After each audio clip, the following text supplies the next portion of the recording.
সালাম যে সময় মাটি আর পানি ছিল রব্বুল আলামিনে হযরত আদম আলাইহিস সালামের সুরত যেটা আছে এই সুরতটা আরশ আজিমের মধ্যে রাখি দিয়েছে।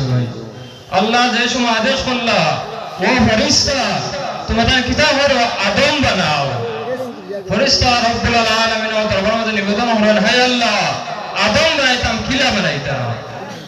আল্লাহ ফরমায় তোমাদের আরশ হতে চাও, আরশ হতে চাইয়া আদম আলাইহিস সালাম দিয়ে বানাইছো, যার গতিকে সৃষ্টির মাঝে আদম সন্তান যারা আছে এই আদম সন্তান আল্লাহর সৃষ্টির মাঝে দাবি হয়ে যাও সুবহানাল্লাহ।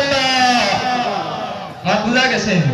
আর আদম সন্তানের মাঝে সব থেকে দামি হয়ে তাহলে সাহাবাই কেরাম বাদে উলামাই কেরাম, আউলিয়াই কেরাম, বুজুর্গানে দিন কোন মানুষের যদি উলামাই কেরাম হওয়ার সামনে মাঝে কোন ব্যাধি হলে তার হোসেন আল্লাহর যত হোসেন হাদিসে বর্ণিত রাসূলুল্লাহ সাল্লাল্লাহু আলাইহি ওয়াসাল্লাম ফরমায় এই মানুষের কুফরি হচ্ছে, আর যে মানুষের কুফরি করবে তার ভিতরে ঈমান আছে কিনা না কোন মানুষ হইতে পারবে না। যেমন কুফরি ওই গুনাহ হয় শিরক গুনাহ। কোন গুনাহ?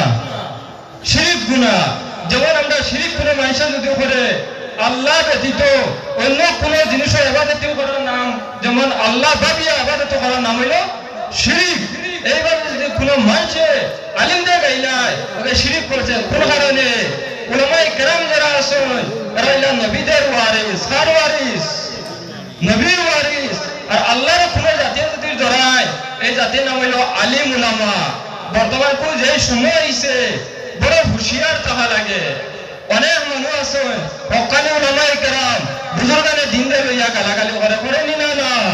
আজ থেকে আমরা ওয়াদা করতাম এই জমির মাঝে যতদিন আছি হকানি আলিম ওখানে গেলেইতাম না।